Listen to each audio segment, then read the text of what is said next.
କଣ ଆପଣମାନେ ଜାଣିଛନ୍ତି? ଆଜି ମୁଁ 2000 ଟଙ୍କିଆ କଫି ବନେଇବି। ହଁ ଆଜ୍ଞା, ଆପଣ ଠିକ୍ ଶୁଣିଛନ୍ତି।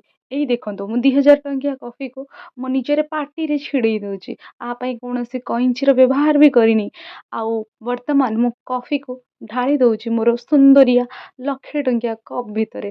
ଆଉ ମୋର 10,000 ଟଙ୍କିଆ ଅମୁଲକୁ ତା ଦେହରେ ପକେଇ ଦଉଛି। ଦେଖନ୍ତୁ ଅମୁଲର କ୍ୱାଣ୍ଟିଟି ମୁଁ ଅଧିକ ରଖିଛି କାରଣ ମୁଁ ଟିକେ ଅମୁଲ ଖିଆ ଛୁଆ। ତ ତା ଦେହରେ ମୁଁ ଏବେ ବର୍ତ୍ତମାନ ଗରମ ପାଣି ଢାଳି ଦଉଛି ତାକି ଆମ କଫିର ସ୍ୱାଦଟା ପୁରା ଦ୍ୱିଗୁଣିତ ହେଇଯିବ। ଏଇ ପାଣିର ମୂଲ୍ୟ କେତେ ଟଙ୍କା ଆପଣ କମେଣ୍ଟ କରିକି ଜଣେଇବେ। ମୁଁ କମେଣ୍ଟ କରିକି କହିବି ନାହିଁ। ଆଉ ମୋତେ ଲାଗିଲା କି 2000 ଟଙ୍କିଆ କଫି ଟିକେ କମ୍ ପଡ଼ିଗଲା ତ ମୁଁ ଆଉ ଗୋଟେ 2000 ଟଙ୍କିଆ କଫି ଆଡ଼୍ କରିଦେଲି। ଏବେ ୟାର ମୂଲ୍ୟ 4000 ଟଙ୍କିଆ ହେଇଗଲା। ତ ବର୍ତ୍ତମାନ ମୁଁ ଗରମ ପାଣିରେ କଫିକୁ ପକେଇକି ଆଉ ଥରେ ଟିକେ ବଏଲ୍ ହେବା ପାଇଁ ଦେଇଦେଲି।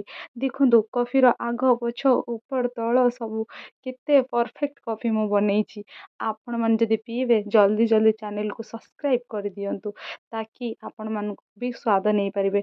ଦେଖନ୍ତୁ ମୋ ପିଇବାର ଷ୍ଟାଇଲଟା ଟିକେ ଅଲଗା ପ୍ରକାର କାରଣ ଇଏ ଲକ୍ଷେ ଟଙ୍କିଆ କଫି ନା ସେଥିଲାଗି ମୁଁ ଆକୁ ଏମିତି ପିଉଛି ସ୍ପୁନରେ ଟେଷ୍ଟ କରିକି। ମୋ ଭଳି କୋଉମାନେ ଟ୍ରାଏ କରିବାକୁ ଚାହୁଁଛ ଜଲ୍ଦି ଜଲ୍ଦି ଟ୍ରାଏ କର। ଆରେ ୟାର ମୁଁ ତ ଚିନି ପକେଇବା ଭୁଲିଗଲି।